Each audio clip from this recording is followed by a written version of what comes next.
Okay, we're going to have a look in this section at the difference basically between the new 650D, that's the T4i, and the 600D, the T3i. I've got on loan here a Canon T4i, that's the 650D, and this is the old T3i, my camera, the 600D. So I think it'd be good to compare the features. And I'll first of all look at the similarities between them, because they are very similar. Looking at them from behind, I can basically barely tell the difference. And if you look at them from the front, again, very little difference. Just the logo there, you can see, showing it's the 650D, or the T4i in the US market. And again, holding them, they're pretty well identical size-wise. Also, other features which are important to know is that the battery is the same on the 650D as on the one that was introduced on the 600D. This is the LP-E8 battery, so it's identical batteries, so you can use the same batteries on them. The only differences that you'll note on the outside are here, for example, you can see there's a microphone here at the top, whereas on it's a stereo mic, it's kind of a slightly bigger one, and on the inbuilt mic here on the 600D is here at the side. So I guess slightly better position maybe, because the 650D, on the 600D, sorry, it's easy to maybe put your finger over the mic to block it like that.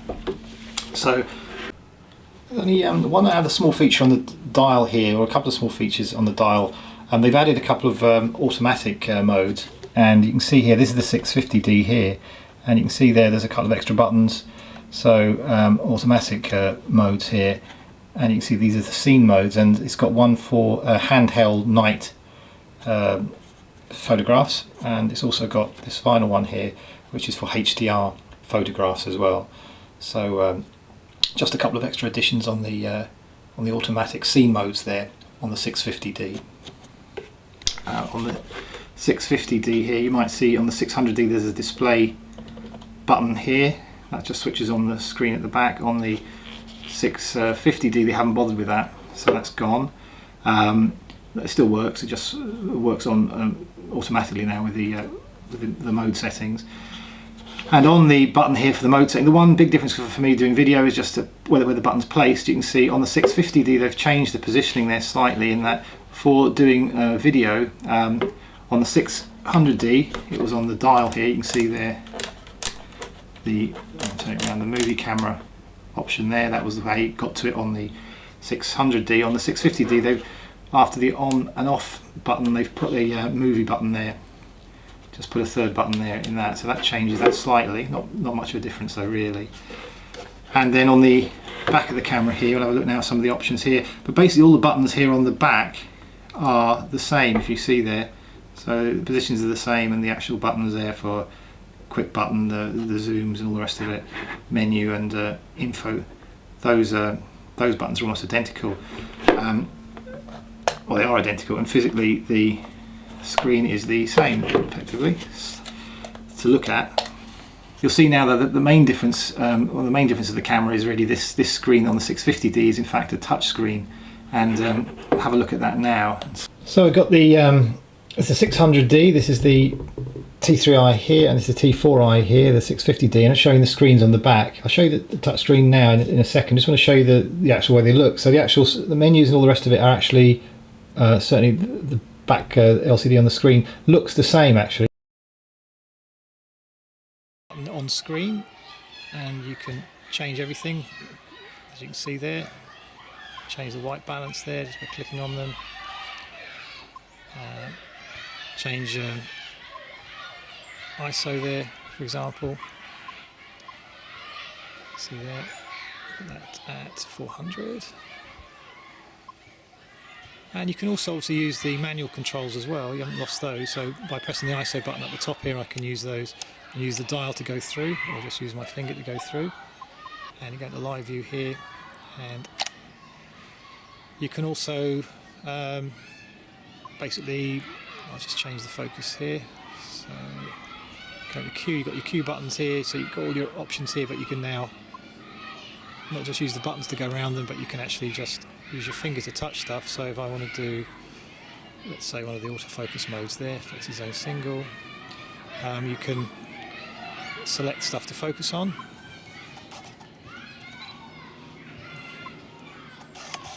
pressing on that there. Similarly with things like ISO, just touch it and it change all that for you.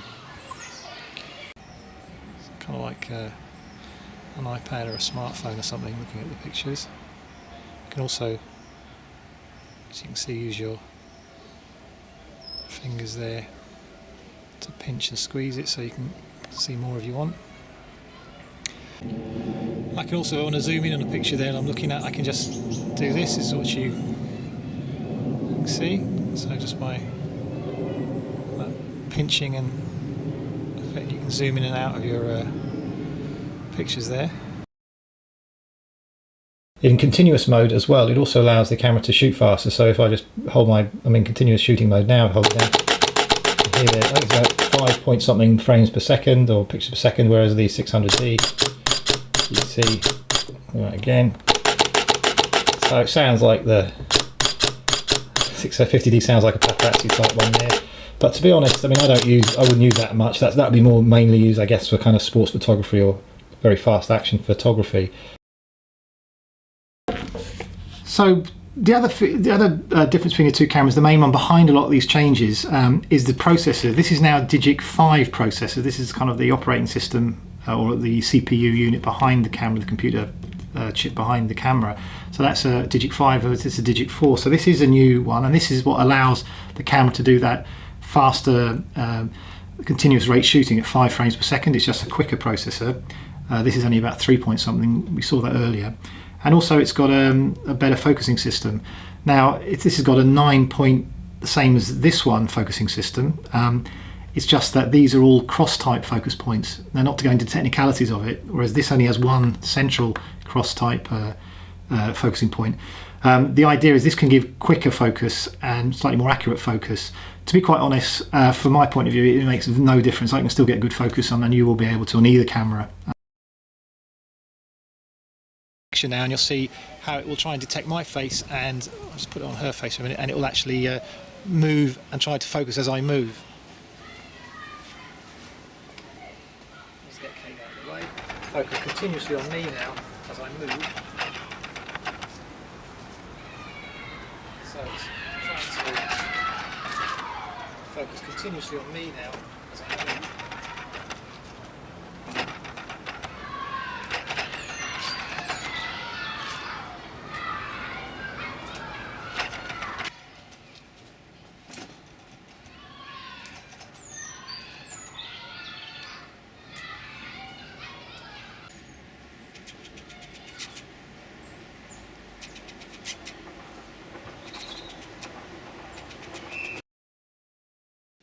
Okay, so there's a new one of the new modes. I'll show you that now quickly. You go through the different modes. It's a basic mode. It's one of these automatic ones. There was already a night portrait one, but you need you can get a portrait of somebody at night, but you need a tripod for that. That was already on a 600D. But here they've added another one, a handheld night scene, and it's basically not going to use a flash. You can see there, and it will combine 4 shots to create a stable image. It's very hard to hold a handheld at night without a blur in the image. So all you've got to do basically is, ISO is set to auto there, is I press the shutter button. I'll put it in live view first so you can see the scene. So that's the scene. It's basically a candle in the foreground, one in the midground, and some garden lights on in the background. So it's night time here, no other lights on in the room, and all you've got to do really is press the shutter button, and you can see there it's saying it's busy.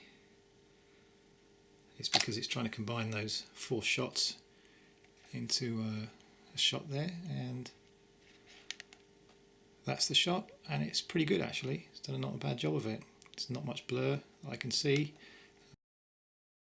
Okay, one of the other modes they have on the camera now, one of these basic modes, they've added in another one, which is this HDR backlight control mode. And let's come out of the scene. You can see the scene there is in the garden. There's quite strong contrast, and I'll just show you in live mode the scene there. That's what it looks like in live mode. So the HDR thing, I think it takes 3 shots and then combines them together. So I'm going to try one now. You don't have to be on a tripod to do it, but I've just done it for ease of filming because the shots are very quick. and I'll do that now. Take a shot. You might have heard there it took 3 quick shots. It takes a while then because it's obviously combining them to try and get the best exposure. And this is seen with a lot of high contrast, so the idea is you should lighten the shadows a bit and bring down some of the highlights like the sky and some of the like the table, etc. I'll just do a comparison shot now with the let's say the creative mode there with flash off. So it's not creative, one of the automatic modes, the main automatic mode without flash off. So I'll just take the shot now. So that's without any HDR, and then have a look at compare the 2 shots. So I don't know if you can see there, I'll show you on the pictures, you can see that it's brought up the shadows a bit in the HDR picture, so you get more information in the shadows. Another feature the 650 T4i, 650D T4i has introduced is an increased ISO number. So it's gone now from the 600D's maximum of 6,400 to 12,800 on the 650D, and that can be actually expanded up to 25,600. So they're very high ISO numbers, and the reason ISO is useful is it allows you to shoot photographs in low light, and similarly with movies, it's even more important with movies in that you can actually shoot movies in low light as well. The issue is that any ISO above 1600 has traditionally not been very good, and that's, in my opinion, still pretty well the case, though it's getting better now. So the difference in this ISO thing, does it make much difference? Well, I've done some tests on it, and I think that there seems to be a split between the quality you get from the photographic modes and from the movie mode. Now, in respect of photographic modes, this new increase in ISO actually works quite well. There's a noise reduction feature. Now, noise is this kind of small speckles and kind of interference kind of look you get on a picture when you're shooting at high ISOs. The little grains of different colours, etc. It makes the picture kind of look muddy. And generally, traditionally high ISOs, I mean, that was a reason you wouldn't use them, because it would make the picture look terrible. Increasingly, these ISO settings are getting better. So although the maximum was 1600, in my opinion, now you can probably get away with on the 650D, and even on the 650D anyway, 3200, possibly on the 600D. But definitely with the noise reduction feature, the ISO high ISOs are better now on the 650D than on the 600D for photographic mode. And so, for example, in my tests I can see an ISO of 12,800 now on the 650D is almost the same as an ISO of 6,400 on the 600D. The ISO of 6,400 on the 650D is better than the ISO of 6,400 on the 600D. So I mean, it is a better quality now with the noise reduction for photographs, definitely.